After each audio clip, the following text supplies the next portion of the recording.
Hey everyone, Kim Adams here at Total Wealth Consulting. Happy Monday. And today I thought we would talk about debt. It's it's really something that a lot of people struggle with, and a huge proportion of people have debt and struggle with managing it, struggle with trying to pay it down. And debt is a really personal thing. And so I want to talk today about just some of the underlying reasons why we accumulate debt, some strategies for managing it, or strategies for eliminating it altogether.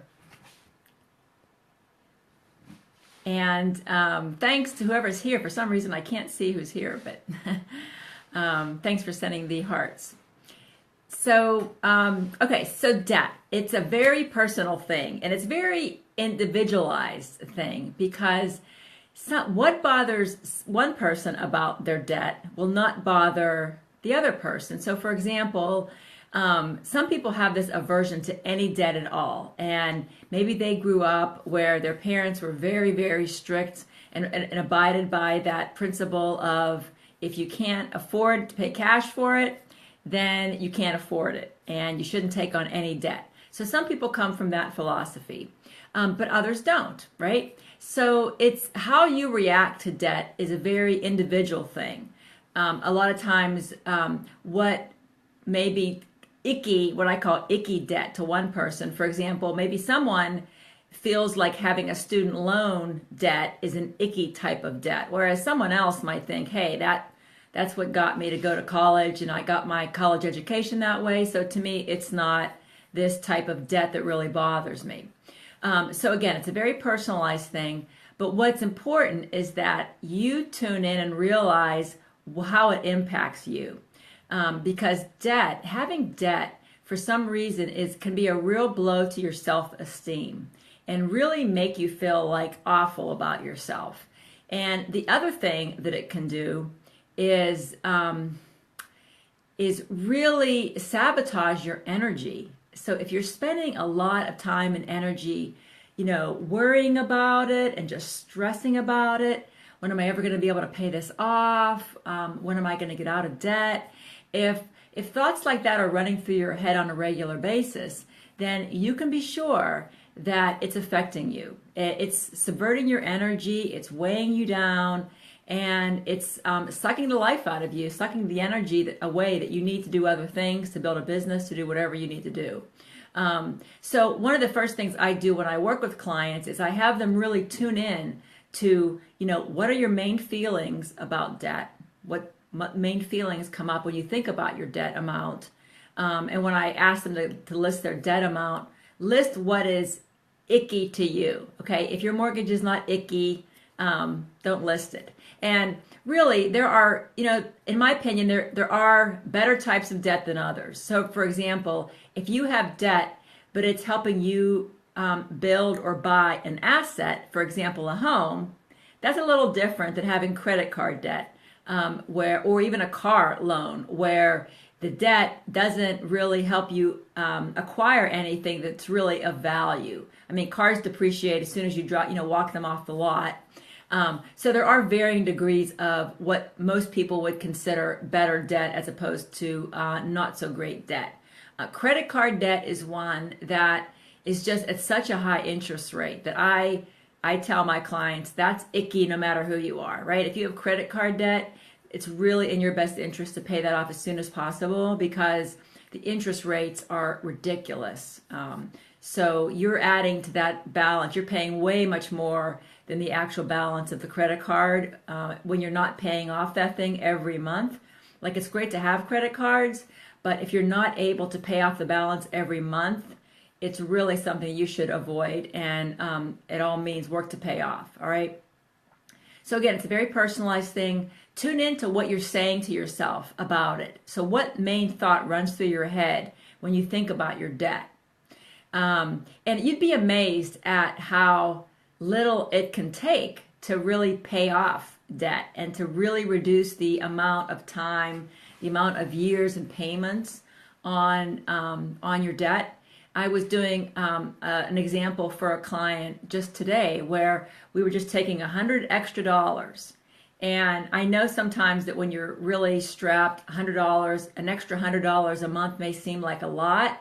But when you're getting ready to buy anything that you really don't need, start stashing that away and start paying off the principal on some of your loans. So I was doing an Excel sheet I had that I used to help clients with.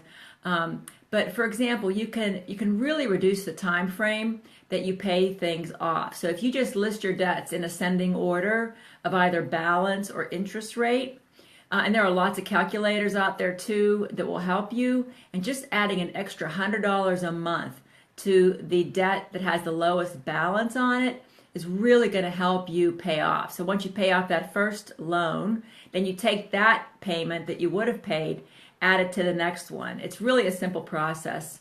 If you have questions about it, just let me know. But some of the underlying reasons why people take on debt, all right, one of the reasons might be that you just don't feel worthy, right? So you feel like you have to, have this certain lifestyle to feel like you are respected or to feel worthy. And so if it's a worthiness issue, that's a bigger issue that needs solved. And, a lot of times you see that with people that overextend themselves when it comes to buying a certain home. They feel like they need to live in a certain area. That's quite common. But really, what's the underlying reason that you want the home? Is it really that you need space for your family? Or is it because it's a status thing for you and it's going to make you feel better about yourself? So getting to those underlying issues of why you take on debt is really important. One of the reasons that people may take on debt too is that I talked a lot earlier, probably in earlier videos, about early childhood programming and just the vows we make in childhood, the loyalty vow versus the battle vow. In a battle vow where you kind of are in battle with either someone or yourself, many times you will feast and famine in your money. And so taking on debt is one way to kind of self-sabotage your income. It's not the topic of this video right now to get into all of that, but if you have a battle going on with someone, or sometimes it's with yourself, so it can be a self-sabotaging mechanism where you're trying to get rid of money, or you're trying to balance out maybe having money. So maybe you've been really successful, but that doesn't feel comfortable to you. Maybe that's kind of stepping out of what you're comfortable with, and maybe it feels to you like you're separating or not being loyal to your tribe. Maybe you don't fit in to your tribe of origin, and that's starting to feel uncomfortable. So you may take on debt. You may kind of do a self-correcting type thing. So that's one reason some people take on debt. I think a lot of it too has to do with how you were brought up and what your parents' views were on debt. So a lot of times those early childhood programming things come into play. And I'm not here to say that all debt is bad, because I'm not of the position that you should be debt-free at all costs. Because in sometimes, maybe you need to take on some debt. Maybe if it's trying to build a business, if you have an attitude where you can't take on any debt at all, then that's another problem. And I have had some clients that have had that philosophy where it's absolutely no debt whatsoever. And so taking on anything is bad.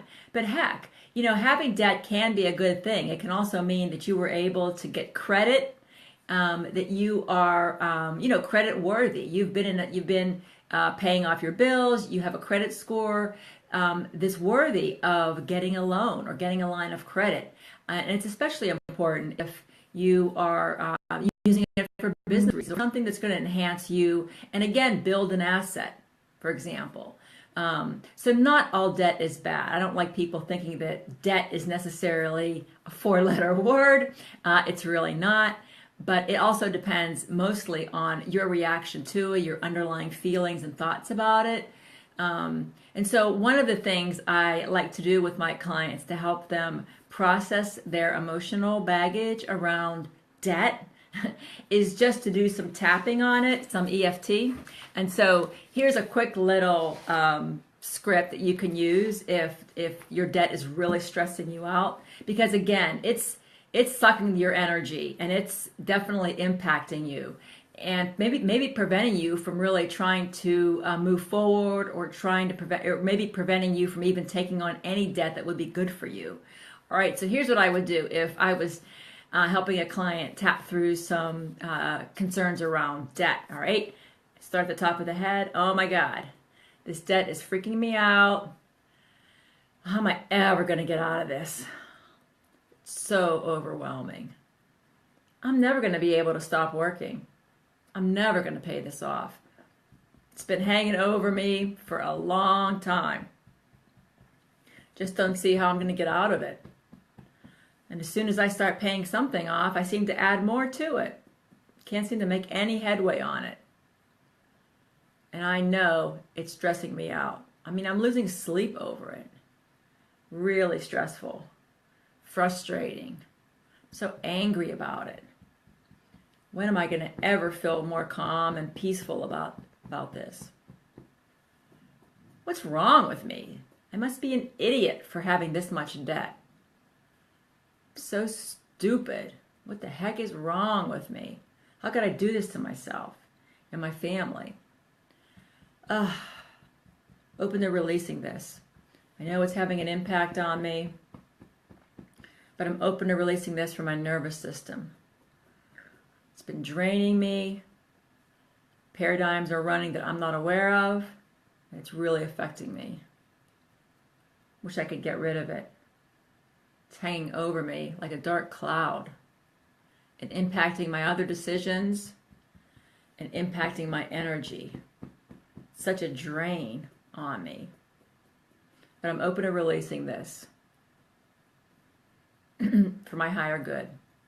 Okay. So basically just a rant on your negativity, on your negative thoughts about it, any frustrations, feelings you have that aren't helpful, that are just basically negative, and they're always running through our head, right? Underlying thoughts. Don't worry that you're going to invoke some negative law of attraction. Tapping is a clearing mechanism. And by all means, consult with your doctor if you have some type of neurological disease or neurological issue and you're not supposed to tap. I'm not a health professional, so please be advised you should seek professional help if you're not sure whether you should be tapping or not.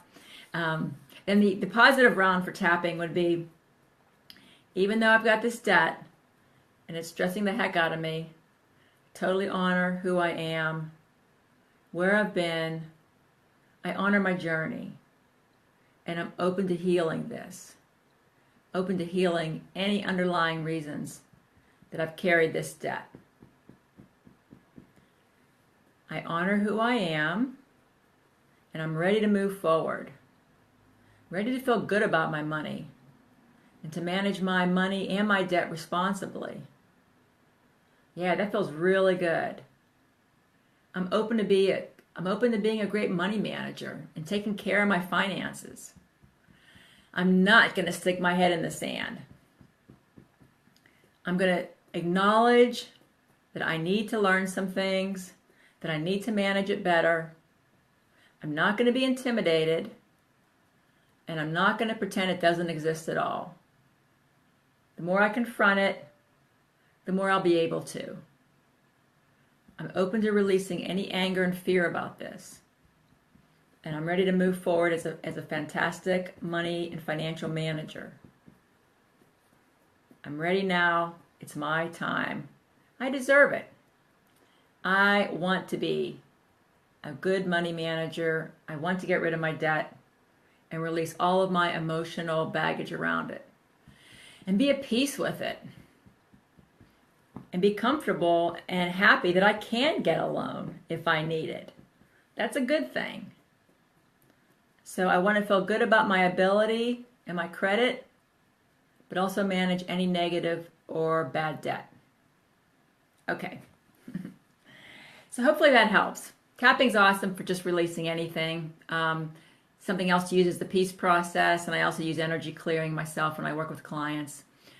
So hopefully that's been helpful. If you have any comments at all, you're most likely are watching this after the fact.